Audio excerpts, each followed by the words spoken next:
अब गर्म पानी से भी नहा लें तो भी शरीर ठंडा होता है, ध्यान रखना पहुंचने के बाद।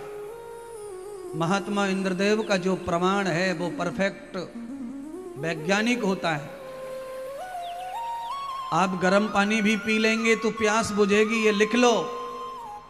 प्यास बुझाने के लिए ठंडा पानी पीने की आवश्यकता नहीं है। पानी चाहे जितना भी उबाला जाए उबाला जाए उबाला जाए, पर उसके धर्म को कोई नष्ट कर सकता नहीं है। पानी उबला हुआ भी पी के प्यास बुझती है, प्यास बुझती है, प्यास बुझती है, क्योंकि वो पानी का धर्म है, वो पानी की प्रवृत्ति है। आग की प्रवृत्ति क्या है?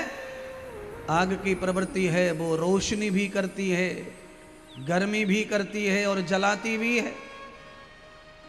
आग चाहे छोटी हो या बड़ी हो, माचिस की एक तिल्ली पूरे गांव को जलाने के लिए काफी है, और भी 10 गांव जला लो उससे। आग अपना धर्म नहीं छोड़ती है। सूर्य अपना धर्म नहीं छोड़ रहा, चंद्रमा अपना धर्म नहीं छोड़ रहा, धरती अपना धर्म नहीं छोड़ रहा, और भैंस अपना धर्म नहीं छोड़ रही है, गाय अपना धर्म नहीं छोड़ रही है, कुत्ता अपना धर्म नहीं छोड़ रहा है, कछुआ अपना धर्म नहीं छोड़ रहा है, मेंढक अपना धर्म नहीं छोड़ रहा है, मच्छर अपना धर्म नहीं छोड़ रहा है। पर धर्मात्मा बना के जिससे इंसान को पैदा किया वो अपने धर्म को पकड़ नहीं रहा, उसने दोनों हाथों से छोड़ दिया है धर्म को। क्या धर्म है मनुष्य का फिर महाराज, बताओ तो सही। परोपकाराय बहन्ति नद्याम्, परोपकाराय दुहाव गावः, परोपकाराय फलन्ति वृक्ष, परोपकाराय इदं शरीरम्। नदी, वृक्ष और गाय परोपकार के लिए फलित हो रही हैं। गाय अपना दूध नहीं पीती, पेड़ अपना फल नहीं खाते, नदी अपना पानी नहीं पीती, और ये इंसान अपना क्या पराया भी नहीं छोड़ता।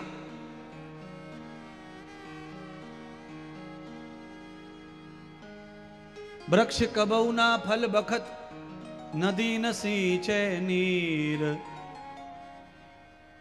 आप सब बताओ, नदियां अपना पानी पीने लग गई तो तुम क्या करोगे? तुम्हारे कुआं में से, तुम्हारे बोरिंग में से जो पानी आ रहा है वो नदी नाले के ही कमाल है।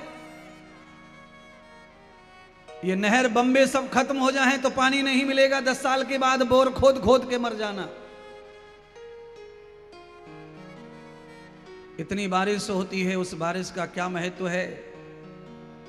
बादलों में पानी रहे सुरक्षित रहता है, और बादल का पानी तुम्हारे कल्याण के लिए धरती पर जब बरसता है तो उसको छिन्न भिन्न कर दिया जाता है, फिर भी बरस रहा है, बरसता है। क्यों? परोपकार के लिए काम कर रहा है। यादृश्यम शरीरम प्रवर्धते मानवश्च।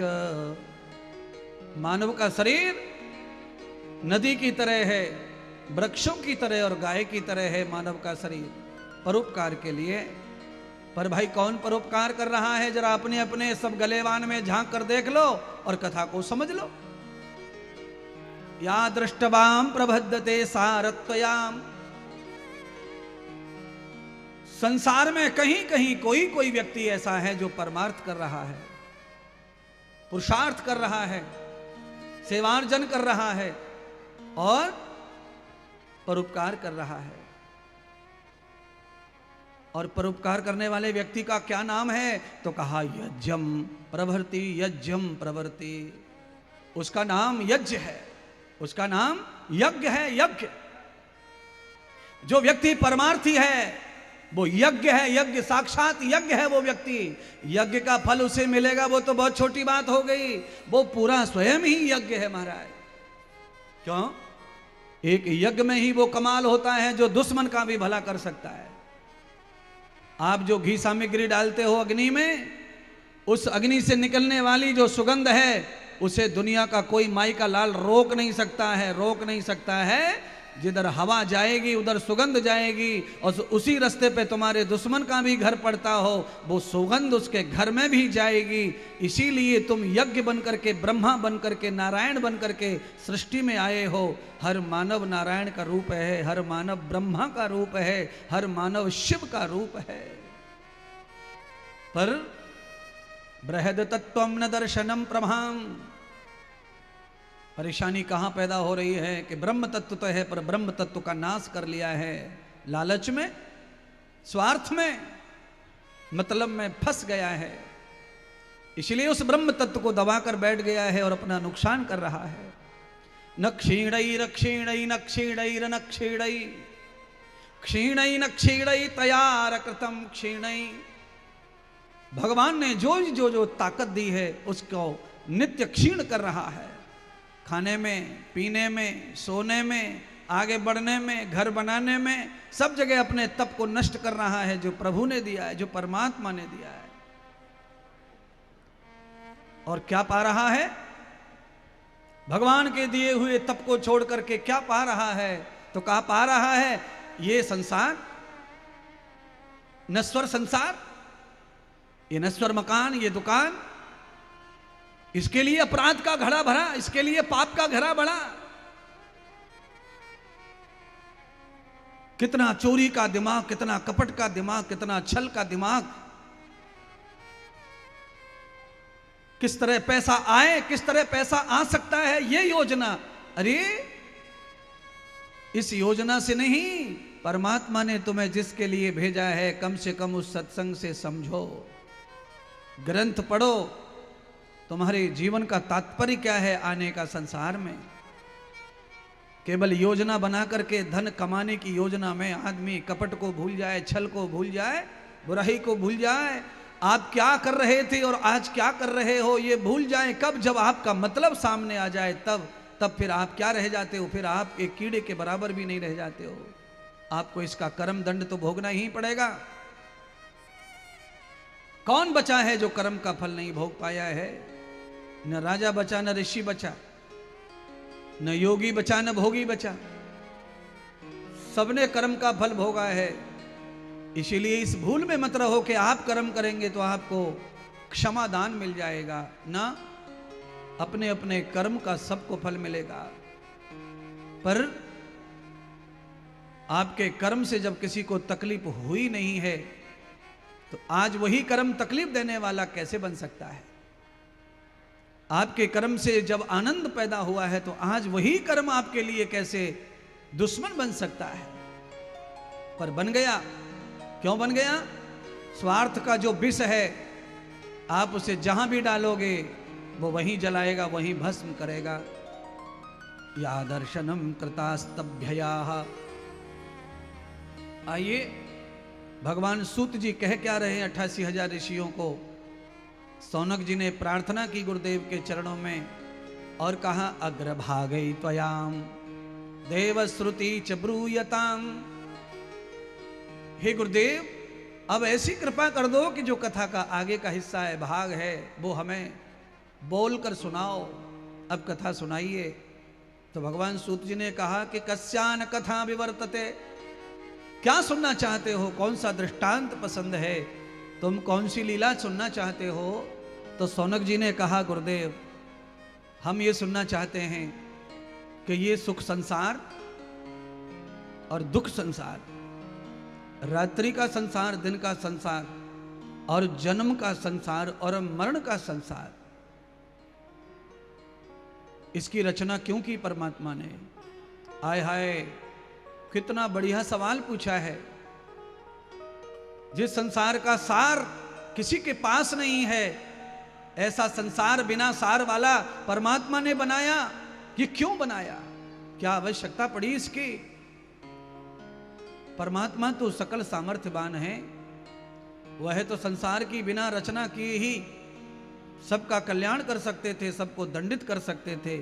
पर भगवान ने संसार की रचना क्यों की, ये समझ में नहीं आता। तो भगवान श्री सूत जी सौनक आदि 88,000 ऋषियों को समझाने लगे। इधर में नारद जी निकल गए कथा सुन करके सनत कुमारों के यहां से। श्री नारद जी ने कथा करना प्रारंभ कर दिया। तो श्री नारद जी की कथा सुनने के लिए कौन आए? मैत्री ऋषि और उनकी पत्नी गार्गी नारद जी के मुख से कथा सुनने के लिए आए। महाराज, वक्ता जितना महान हो जाता है ऐसे ही उनके श्रोता भी महान महान होने लग जाते हैं। महाराज, आदृष्टवाम त्वयाम भवंत मुखमान मूलम। तब भगवान सूत जी ने कहा कि अपना मुख मेरी ओर करो। आहा, कितनी बढ़िया बात है ये तो। कथा में जितने भी प्राणी आए हैं, मानव आए हैं, स्त्री माता पुरुष आए हैं, सब कथा को समझो।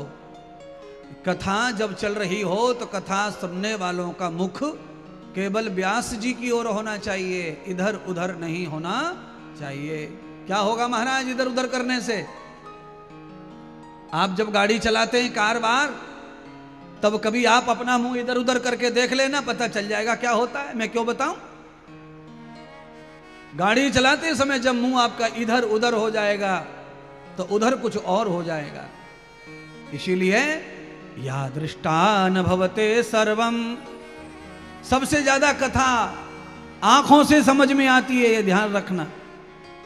इसीलिए आंख गाड़ के रखो वक्ता के ऊपर।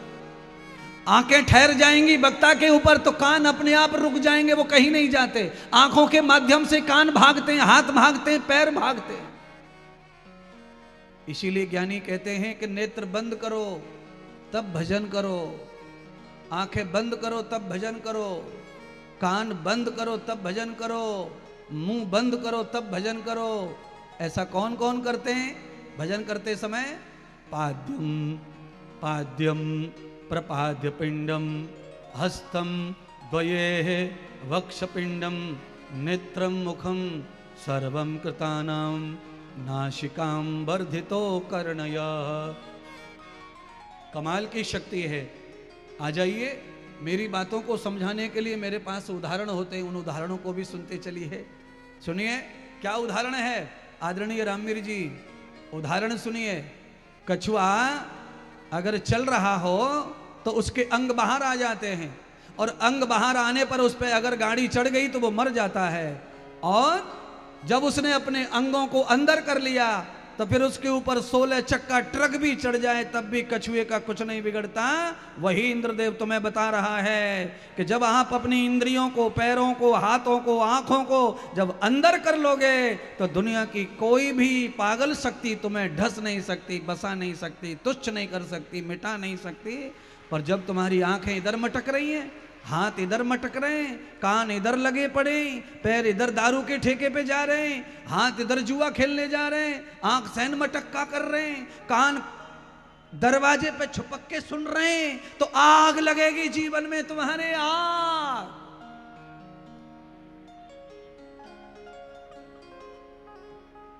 पैर कहां जा रहे हैं? अड्डे पे, शराब के ठेके पे। हाथ कहां जा रहे हैं? आजा पान को इक्का, चिड़ी को पंजा,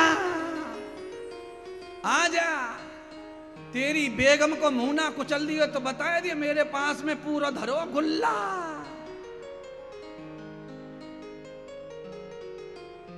धरती पे पटक पटक के हाथ लाल कर दिए और खुश हो रहा है। आज मैं 5 पारी जीत के आया हूं। अरे अरे पत्ता खेल के जीतने में ही छाती फुला के घूम रहा हो अगला। और ये कहूं पाकिस्तान में एक आध भो मारिया हम तो आतंकवादी है तो जन धरती फाड़ दे। तो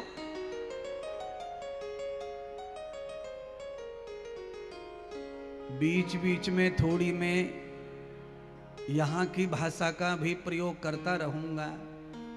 क्यों? कभी कभी जब अपनी भाषा में कथा कही जाए, बातें कही जाएं तो जल्दी समझ में आ जाए महाराज।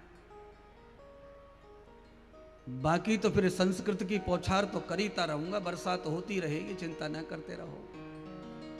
आभ्यांतम कर्म भूषणम। आदमी अपने कर्मों से धीरे धीरे ही आभूषण बन जाता है, सजावट बन जाता है, श्रृंगार बन जाता है, सबकी पसंद बन जाता है। क्यों संसार बनाया परमात्मा ने? तो भगवान श्री सूत जी कहने लगे कि जब प्रलय हो जाता है तो भगवान श्री निराकार पार ब्रह्म प्रलय के समय संसार को अपने गर्भ स्थान में धारण कर लेते हैं। कौन से भगवान हैं वो जो गर्भ में धारण करते हैं पूरे संसार को? तो का हिरण्य गर्भः समवर्तताग्रे भूतस्य जातां पतिरेक आसीत् सदाधार पृथ्वीं द्यामुतेवां कस्मै देवाय हविषा विधेमः। वो परमात्मा है। ये वेद का मंत्र है। आर्य समाज में बहुत हवन होता है तो इस मंत्र को बोला जाता है। स्तुति, प्रार्थना, उपासना, अष्ट मंत्र, 8 मंत्रों में इसका एक नाम है महाराज। क्या है ये? हिरण्यगर्भः समवर्तताग्रे भूतस्य, बहुवचन है भूत का। भूत माने सभी जीवात्माएं कहाँ चली जाती हैं? तो कहा उस परमात्मा के गर्भ में चली जाती हैं। और जब परमात्मा गर्भ में धारण कर लेता है तो वही परमात्मा फिर कौन सा रूप बना लेता है? तो कहा वो परमात्मा उस समय माँ बन जाता है, माँ। इसीलिए हम जब स्तुति करते हैं भगवान की तो पहले माँ की स्तुति करते हैं। कौन सी स्तुति है? हाथ जोड़ के ही बोलना चाहिए इस स्तुति को। जोड़ लीजिए हाथ, एक बार बोल ही लेते हैं, सब जोड़ लीजिए। त्वमेव माता च पिता त्वमेव बंधु च सखा त्वमेव। बस इतना ही समझ में आया आपको? भगवान को ही हम कहते हैं कि तुम ही माता हो, तुम ही पिता हो, तुम ही बंधु हो, तुम ही सखा हो, तुम ही मेरा विद्या हो, ज्ञान हो, धन हो, और तुम ही मेरे सब रिश्तेदार हो। ये संसार में क्या है फिर? क्या है संसार में? हाँ भाई शामवीर, संसार में फिर क्या है? त्वमं सर्वदेव देव, सब कुछ तुम ही हो। और संसार में फिर रिश्तेदार झूठे हैं क्या? कौन है ये? काय को इतना खर्चा कर रहे हैं भाई जीजा बनाने के लिए? 25 लाख, 30 लाख, 40 लाख। एक तो जीजा कहो और करोड़ों खर्चा करो। ये क्यों कर रहे हैं भाई? ये समाज की परंपरा है, इसलिए कर रहे हैं महाराज। समाज की भी कुछ धर्म होते हैं शास्त्रों से अलग, जो शास्त्रों में भी नहीं है, वो करना पड़ता है। क्या है फिर ये?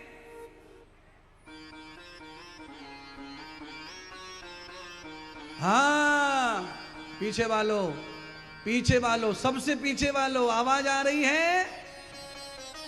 हाथ खड़ा कर देना आ रही हो तो।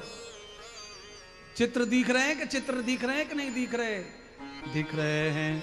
हाँ, जगत में सब मतलब के यार, जगत में सब मतलब के यार, जगत में सब मतलब के यार, जगत में सब मतलब के यार, जगत में सब मतलब के यार।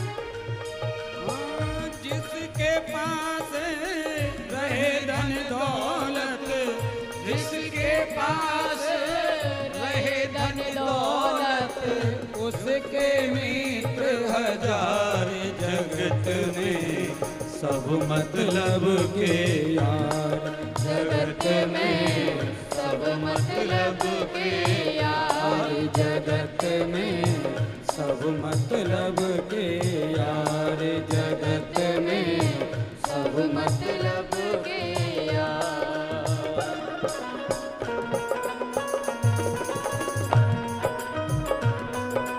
हरि बोल।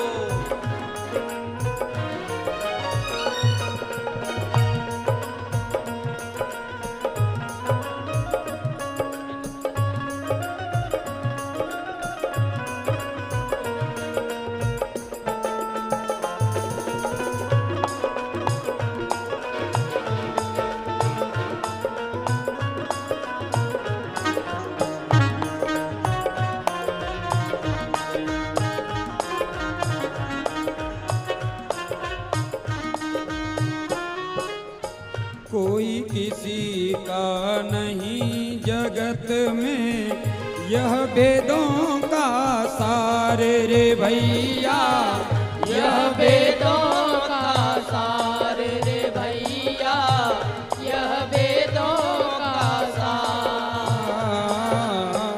कोई किसी का नहीं जगत में, यह वेदों का सार रे भैया, यह वेदों का सार रे भैया, यह वेदों का सार। अंत समय में साथ न देंगे, अंत समय में साथ न देंगे, कोटि बंगला कार जगत में, सब मतलब के यार जगत में सब मतलब के यार, जगत में सब मतलब के यार। ओ जिसके पास है धन और दौलत, जिसके पास है धन और दौलत, उसके मित्र हजार, जगत में सब मतलब के यार, जगत में सब मतलब के यार, जगत में। चार दिनों की खातिर हमको जीवन मिला उधार रे भैया, जीवन मिला उधार भैया, जीवन मिला उधार। 4 दिनों की खातिर हमको जीवन मिला उधार रे भैया, जीवन मिला उधार रे भैया, जीवन मिला उधार। लूट पाट करे जोड़ रहे सब, लूट पाट कर जोड़ रहे सब, माया अपरंपार जगत में, सब मतलब के यार जगत में सब मतलब के यार, जगत में सब मतलब के यार। माता पिता बहन और भाई करते दुर्व्यवहार जगत में, करते दुर्व्यवहार जगत में, करते दुर्व्यवहार। स्वार्थ सिद्ध में लगा हुआ है, स्वार्थ सिद्ध में लगा हुआ है, यह सारा संसार जगत में, सब मतलब के यार, जगत में सब मतलब के यार, जगत में सब मतलब के यार, जगत में सब मतलब के यार।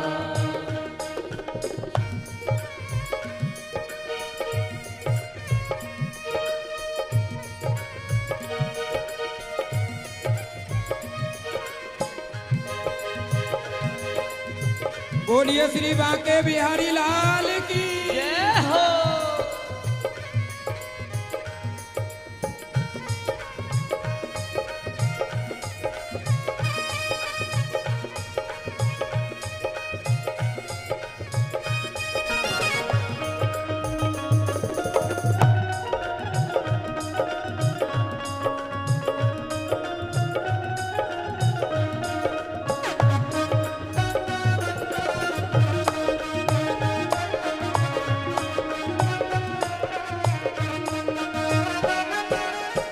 पाप पुण्य में नहीं कोई भी होता साझीदार जगत में, होता साझीदार जगत में होता साझीदार।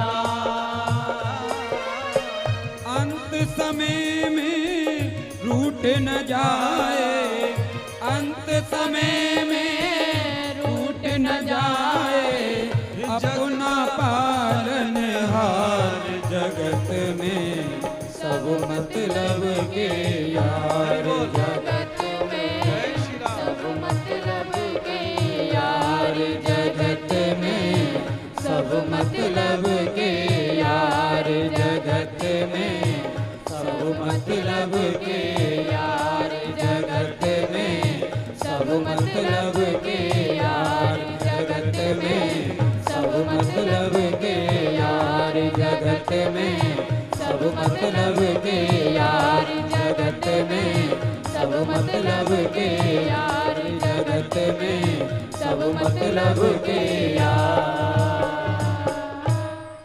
सतगुरुदेव भगवान की जय हो। श्री सूत जी महाराज आज की जय हो। जय जय श्री राधे।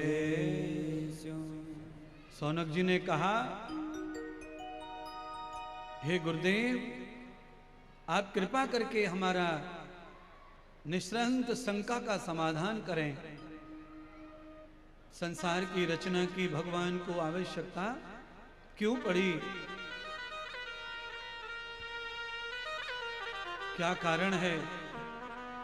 तो भगवान ने कहा कि संसार की रचना के अनेक कारण हैं, पर उसमें से प्रथम कारण, प्रलय के बाद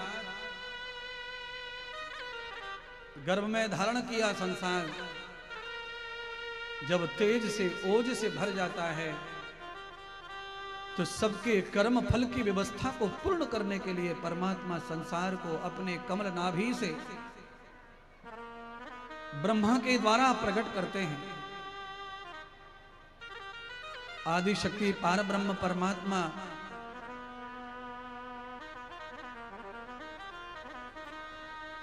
नाभि से कमल के पुष्प के द्वारा ब्रह्मा जी को बाहर भेजा और ब्रह्मा जी को आदेश किया, सृष्टि का निर्माण करो, सृष्टि का विस्तार करो, सृष्टि का सृजन करो। ब्रह्मा जी समझ ही नहीं पाए कि ब्रह्मा जी के संसार में आने का औचित्य क्या है, उद्देश्य क्या है। पूरी कथा में बड़े बड़े विद्वान बैठे हैं। इस कथा को इस तरह समझने का प्रयत्न करें, ब्रह्मा को परमात्मा ने सृष्टि करने का आदेश दे दिया, ब्रह्मा सृष्टि करने लगे। उसके पश्चात भी ब्रह्मा को यह समझ में नहीं आ रहा है कि कस्य कारणम विभूषितम पुण्याम च,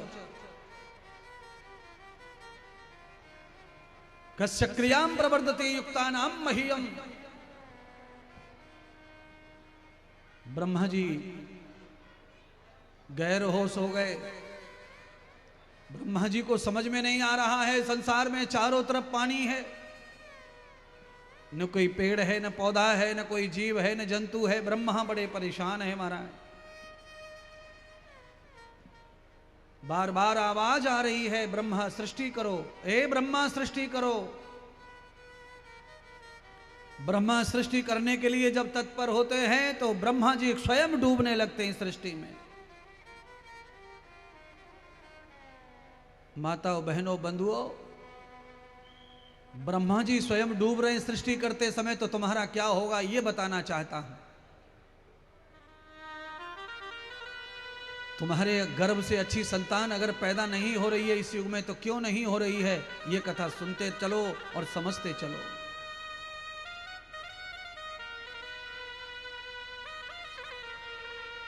आपकी दिनचर्या का हिस्सा है अच्छी संतान और बुरी संतान। अच्छी फसल पर ओले पड़ जाएं तो ये हिस्सा हमारी दिनचर्या का नहीं है, ये हिस्सा हमारे प्रकृति के दोष का है, प्रकृति दंड का है।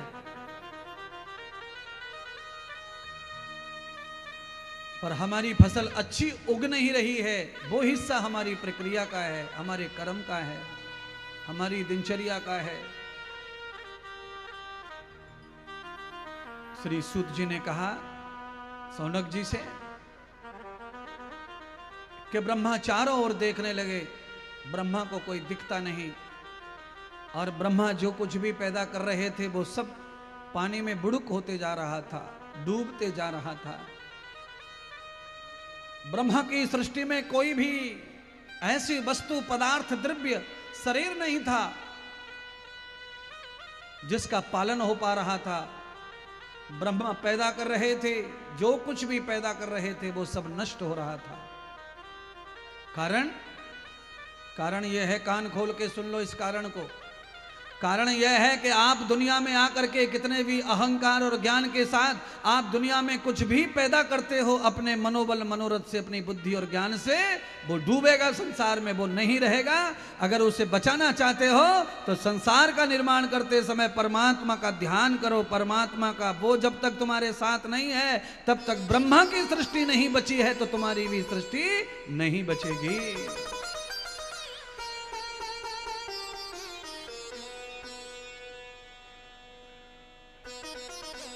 क्या फर्क पड़ता है, क्या बिगड़ जाता है भगवान को ध्यान रखने में, क्या जाता है।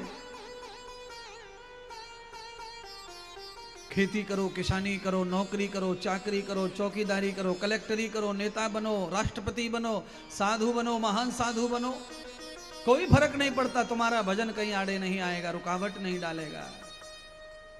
आप जो चाहे सो करो, जो चाहे सो बनो। आप बड़ी बड़ी कंपनियां खोलो, फैक्ट्रियां खोलो, पर भजन, सत्संग आपका सिर्फ सपोर्ट करेगा, ये कभी आड़े और बाधा नहीं डालता है। आज रिलायंस कंपनी इतना नाम कमा रही है, क्यों कमा रही है? हजारों करोड़ रुपए का दान किया जाता है। कोई तीर्थ ऐसा नहीं है जहां उनका दान न जाता हो, कोई बड़े महात्मा ऐसे नहीं है जहां उनका दान ना आता हो।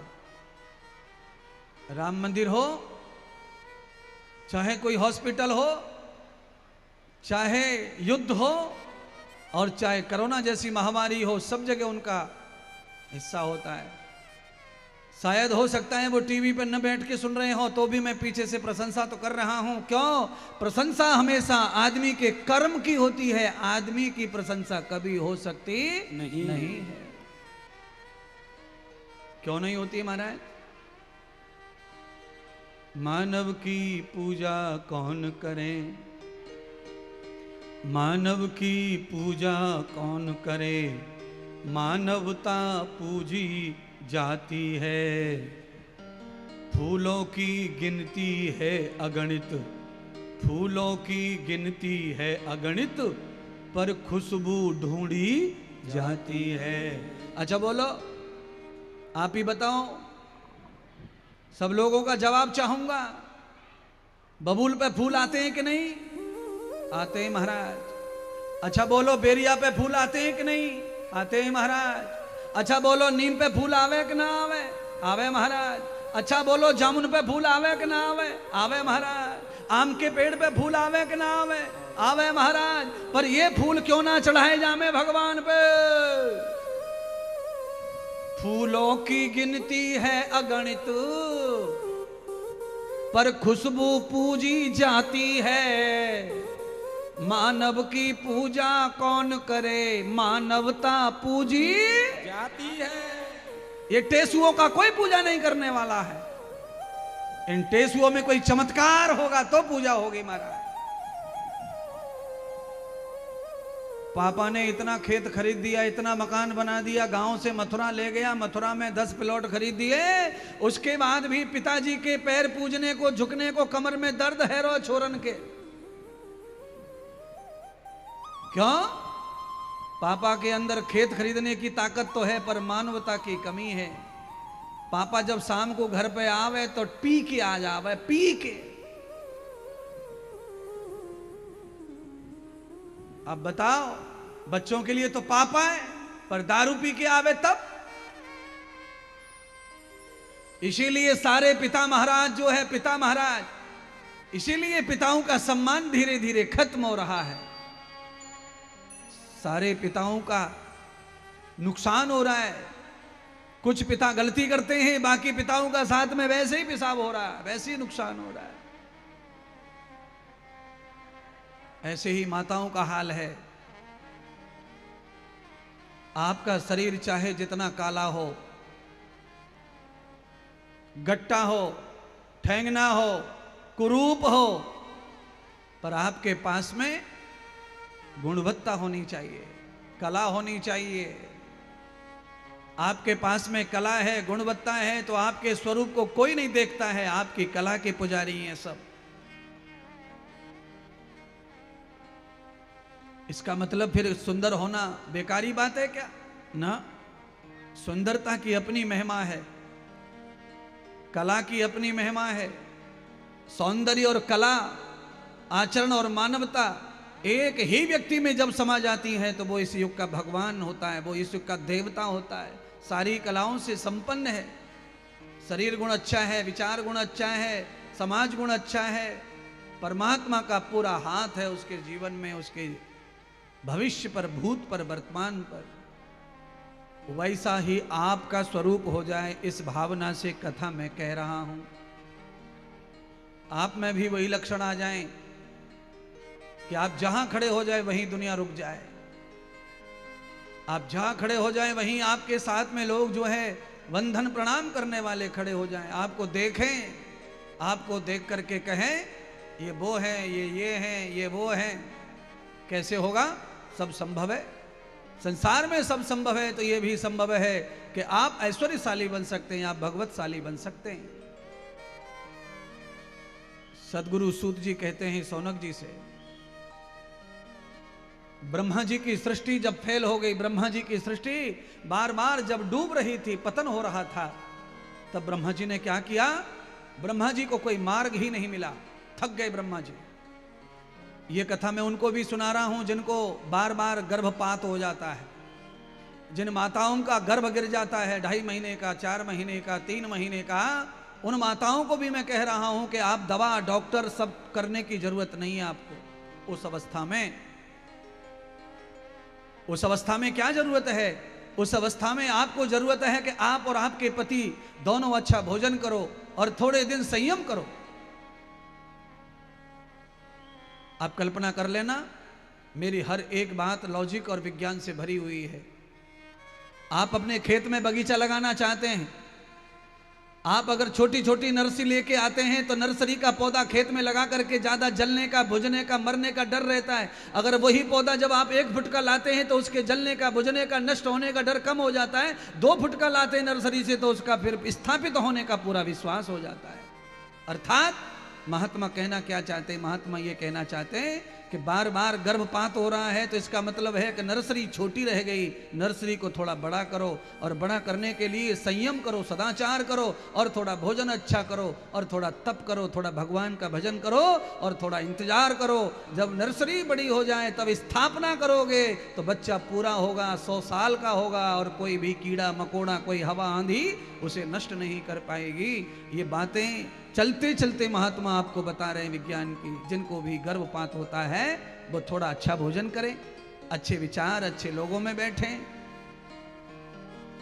थोड़े दिन संयम करें, आपका कार्य सिद्ध हो जाएगा। ना आपको तंत्र लेने की जरूरत है, ना आपको धागा बंधवाने की जरूरत है, न गंडा न तावीज। अच्छा, कुछ माताओं का गर्भपात हो जाता है तो वो क्या करती हैं? या हाथ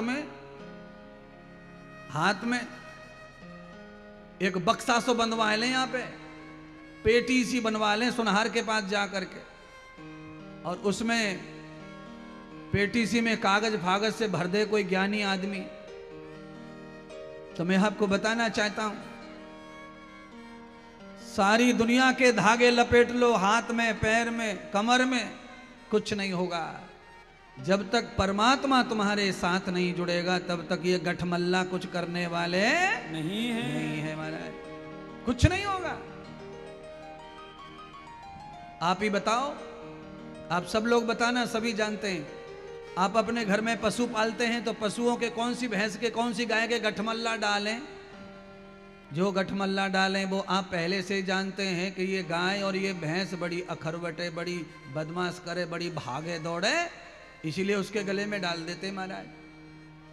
जिस गाय में भैंस में सरलता है, सीधापन है, सज्जनता, उसको कोई गठमल्ला डालता नहीं है। अर्थात हाथ में बांध लियो, पैर में बांध लियो, कमर पे बांध लियो, बाजू में बांध लियो, यहां बांध लियो, वहां बांध लियो, और पूछे कौन से बाबा को है, तो कहा पीपल महादेव को। बोलो, पार्वती का महादेव तो हमने सुना है, पर पीपल महादेव ना सुना है महाराज। गणेश जी के पिता महादेव तो सुने हैं, पर बारे वाह दुनिया बारे परमात्मा का मन चाहा नाम रखो, जैसा भक्त वैसा नाम रखो, कोई बात नहीं है, पर यह विश्वास तुम्हारा अंधविश्वास है, इसको सच में बदल लो बस। कैसे बदले महाराज? तो भगवान शंकर के नाम का धागा न बांधकर केवल शंकर भगवान को भजना शुरू कर दो, आपका कार्य परमानेंट सिद्ध हो जाएगा। मंत्र जाप कर दृढ़ विश्वास, मंत्र पर विश्वास करके जाप कर दो, भगवान का नाम स्मरण प्रारंभ कर दो, और परमात्मा का जब नाम स्मरण प्रारंभ हो जाएगा तो आपको कोई धागा, तावीज और छू और फू किसी की जरूरत नहीं पड़ेगी। है हमारा जो क्षेत्र है, ये क्षेत्र में बड़ी कभी कभी बीमारी आ जावे माता बहनों पे। बीमारी का नाम है साइकोलॉजिकल बीमारी। साइकोलॉजिकल इफेक्ट हो जाता है किसी बात का, और उस बात की वजह से वो बीमार हो जाती है। तो उस बीमारी का इलाज नहीं करवाते, उस बीमारी का क्या करवाते हैं? कहीं झाड़ा मरवाएंगे, कहीं फूक मरवाएंगे, कहीं से नमक लाएंगे, कहीं से मिर्ची लाएंगे, कहीं से कुछ लाएंगे, कहीं से कुछ लाएंगे। मैं हाथ जोड़ के कहता हूं, ये नमक मिर्च मसाला सब बंद कर दो, तुम्हारे ऊपर उतारना। भगवान की शरण में जाओ, राम नाम की शरण में जाओ, कृष्ण नाम की शरण में जाओ, संत महात्मा ज्ञानियों के उपदेश और सत्संग में जाओ, वहां से ये पीछा छूटेगा तुम्हारा आला माला का। नुकसान रुक जाएगा, समाज में शुद्धिकरण होगा, विचारधारा का तो सनातन बचेगा। सनातन को बढ़ाने वाले ऋषियों के नाम पतंजलि ऋषि, कणाद ऋषि, गौतम ऋषि, वशिष्ठ ऋषि, ये ऋषि है महाराज सनातन के वशिष्ठ ऋषि। ये फिलोसफर हैं, इनकी फिलॉसफी से सनातन निरंतर चल रहा है, निरंतर बढ़ रहा है। और बीच में इन ऋषियों को साइड में करके दूसरे आडंबर घुस गए, उससे सनातन का भयंकर नुकसान हुआ है। सनातन में बहुत बड़ा विष है, ऊंच नीच। समाज में जो ऊंच नीच का भेद है, ये सनातन का विष है। खा गया सनातन को, हिंदू धर्म को खाए चला जा रहा है। ये नीचा, ये ऊंचा। एक ही जाति में कई लोग ऊंचे नीचे रहते हैं। आप क्षत्रियों में चले जाओ तो क्षत्रिय बताते हैं कि ये नीचे क्षत्रिय, हम ऊंचे क्षत्रिय हैं। आप यादवों में चले जाओ तो यादव कहते हैं हम बड़े यादव हैं, ये छोटे यादव हैं। आप ब्राह्मणों में चले जाओ तो ब्राह्मण कहते हैं हम बड़े ब्राह्मण हैं, फलाना छोटा ब्राह्मण है। आप जाटों में चले जाओ तो जाट कहते हैं वो तो छोटे जाट हैं, हम बड़े जाट हैं। हमें तो समझ में नहीं आ रहा कि बड़ा कौन है और छोटा कौन है। आप अपने आप ही सब फैसले कर रहे हैं, छोटा और बड़ा, छोटा और बड़ा। विचार और कर्म जिसके खोटे हैं वो छोटा है, विचार जिसके अच्छे और बड़े हैं वो बड़ा है। कोई छोटा और कोई बड़ा जात से होने वाला नहीं है। कर्म खोटे हैं तो खोटा, बड़े हैं तो बड़ा। और किसी भी खोटे को सच्चा किया जा सकता है। आपको ना पता हो तो उदाहरण के लिए मैं बताना चाहता हूं। लोहार के पास में फावड़ा, कुल्हाड़ी, खुरपी बनवाई जाती थी पहले। हम जब छोटे थे तब हमने देखा, आज भी शायद बनती तो हैं, जरूरत तो है ही। तो कुल्हाड़ी पुराने लोहे से बनती है, फावड़ा पुराने लोहे से बनता है। आपके घर में कोई पड़ा है लोहा? कहते हैं ट्रक की कमानी जब बेकार हो जाती है, पुरानी हो जाती है, रद्दड़ हो जाती है, तो उनको निकाल के फेंक देते हैं। उन्हीं से ही लोहार जो है नया बना देता है सब। पुराने लोहे को ट्रक ने फेंक दिया, कचड़े में डाल दिया, भंगार में फेंक दिया, उसे लोहार ने खरीद लिया, लोहार ने उसमें अपनी कला का प्रयोग कर दिया, अग्नि का समावेश कर दिया। वो लोहा पुराना ट्रक के लिए हो गया था, पर जैसे ही कारीगर के पास आया, लोहा फिर से उपहार बन के, खिलौना बन के, हथियार बन के, नया बन के, कीमत के साथ बाजार आता है। ऐसे ही तुम्हारा जीवन चाहे जितना भी निकम्मा हो जाए, किसी संत के चरण में चले जाओ, वो अपनी कला से फिर से तुम्हें उपहार बना के समाज में प्रकट कर देगा। ये सत्संग का महिमा, ये कथा की महिमा है।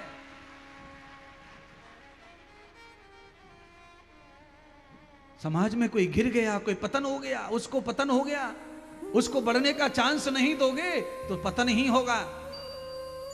उसे सुधरने का चांस दो और उसे सुधारने वाले लोगों से मिलवाओ, तब जाकर के कमानी का लोहा कैसे दराती बन गया, कैसे हैसिया बन गया, कैसे फावड़ा बन गया, काम कर रहा है। सड़कें डाल दी फावड़े ने, पुराना लोहा भंगार में पड़ा था, छत पे डाल दी गाटर, पड़िए पड़िए पड़िए। और वही गाटर जब लोहार के पास गई तो वो गाटर गाटर नहीं रह गई, पड़ा लोहा नहीं रह गया, वो कुल्हाड़ी बन के आई और उसने पूरा जंगल काट डाला।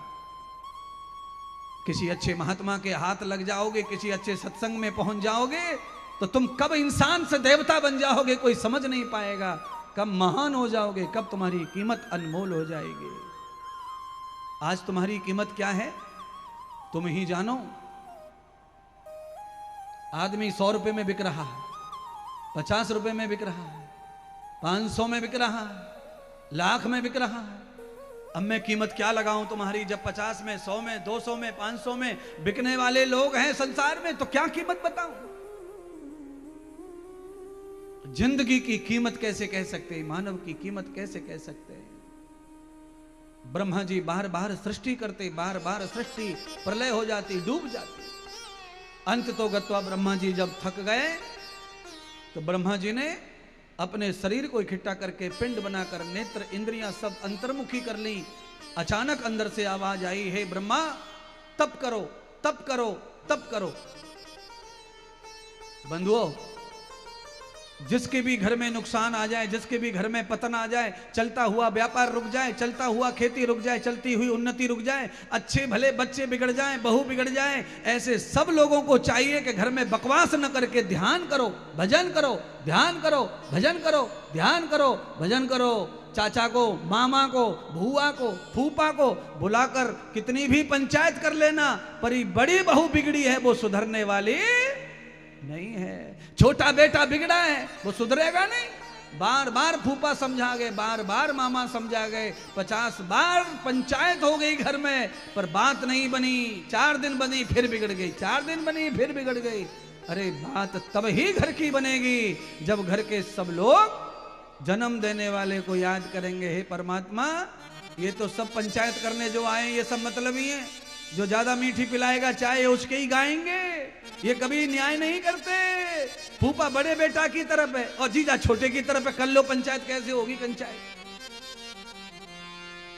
इसीलिए घर और गृहस्थ का कल्याण कैसे होगा फिर महाराज। घर में झगड़ा हो जाए तो महाराज रिश्तेदारी बुलाए जाएं, तो मैं कब कह रहा हूं कि मत बुलाओ, रिश्तेदार बुलाओ, 1000 बार बुलाओ, पर घर का समझौता तो भजन से होगा। अपना अपना सब राम नाम जपना शुरू कर दो, 6 महीने में सारे झगड़े खत्म हो जाएंगे। सब में समानता के विचार, परमात्मा अपनी बुद्धि डाल देगा सबकी खोपड़िया में।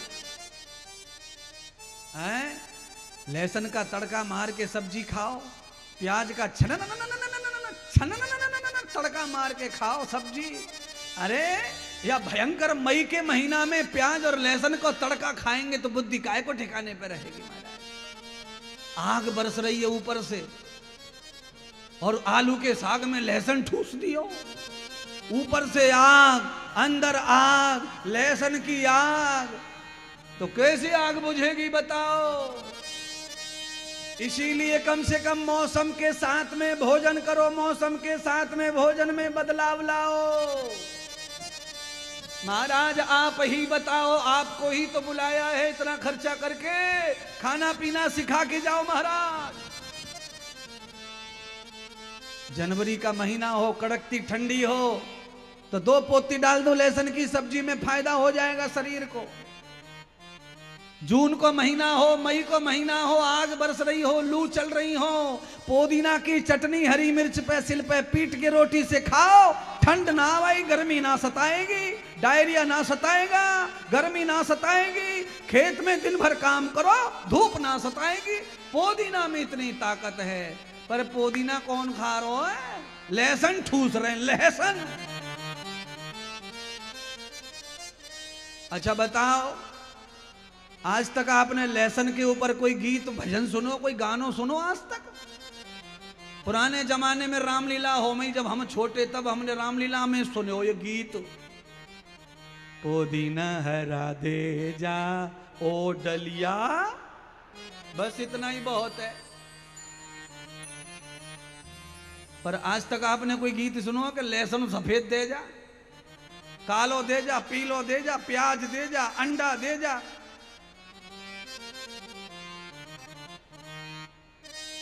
पुदीने की चटनी खाएंगे तो लोगों को क्या लगता है, हम गरीबों में गिने जाएंगे, हम चटनी खा रहे हैं मतलब गरीब। और यही चटनी होटल में मिले तो अमीर। बोलो, पुदीना की चटनी होटल में मिले तो अमीर। 150 रुपया की आवे चटनी एक चम्मच, और 1.5 रुपया को इतना लंबो खीरा आ रो भैया, काट के होटल में ले लो, 250 रुपया बोले प्लेट को वह खीरा को। तो ऐसी बुद्धि खराब हो गई है जनता की। 1.5 रुपया को खीरा मिल रहा सराय में, और भैया खीरा 150 रुपया में होटल में खाए क्या। ऐसे इतरा के निकल रहे हैं कि पता नहीं क्या खाया है महाराज। महात्मा इंद्रदेव तुमको VIP बनाने आए, VIP। खीरा खाओ कच्चा, मूली खाओ कच्ची, गाजर खाओ कच्ची, पालक खाओ कच्चा, मेथी खाओ कच्ची, तरबूजा खाओ, खरबूजा खाओ कच्चा, हमेशा VIP रहोगे, कभी स्वास्थ्य नहीं बिगड़ेगा, कभी BP धिप धिप नहीं करेगा, कभी लिप लिप नहीं करेगा, सारा मामला ही फिट हो जाएगा महाराज। पर क्या करें, मुसीबत बहुत बड़ी आ चुकी है। उस मुसीबत से कैसे बचेंगे, तो ये कथा बचाएगी, सत्संग बचाएगा, बहते हुए इस कलयुग में कहने वाली ये बातें बचाएंगी। इससे जीवन में परिवर्तन तो आएगा। तुम्हारा दिमाग मान तो सब बातों को रहा है, महात्मा की एक एक बात अरबों अरबों की है महाराज। दिमाग तो सबका सुन रहा है, मान भी रहा है, पर अपनाने में डरता है, क्योंकि आदत बुरी बनी है, आदत बुरी पड़ी है। इसीलिए आदत बुरी पड़ी है, उसके लिए ही तो हम आए हैं। कैसे छूटेगी, कैसे होगा भला समाज का? सादा सरल जीवन जियो, बड़े बंगले में रहो, अच्छे कमरे में सो, अच्छी गाड़ी में जाओ, अच्छी गाड़ी में रहो, बड़े बड़े कथा करो, बड़े बड़े घर बनाओ, पर भोजन पवित्र ही करना चाहिए। भोजन बड़ा मत करो, मार देगा। भोजन छोटा, रोटी चटनी, रोटी चटनी, रोटी चटनी। रोटी और चटनी का जब संग था तब किसी को भी डायबिटीज नहीं था। हाँ, एक आध के घर में ही सिलवटना होंगे, अब तो मिक्सर आ गए महाराज। अब सिलवटना नहीं है तो काम खत्म। सिल के ऊपर जो घस के मसाले सब्जी में पड़ते हैं वो स्वास्थ्य को अच्छा रखते हैं। कंपनी का जो मसाला आता है वो स्वास्थ्य को पूरी तरह बिगाड़ेगा, ये ध्यान करते हुए खाओ। आप सोच रहे होंगे महाराज कहाँ खाने पे, सलाद पे, पकवान पे अटक गए, कथा को आगे बढ़ाओ। लीजिए कथा आगे बढ़ाते हैं। बोलिए सच्चिदानंद भगवान की जय हो। परमात्मा ने ब्रह्मा जी की तपस्या से प्रसन्न होकर के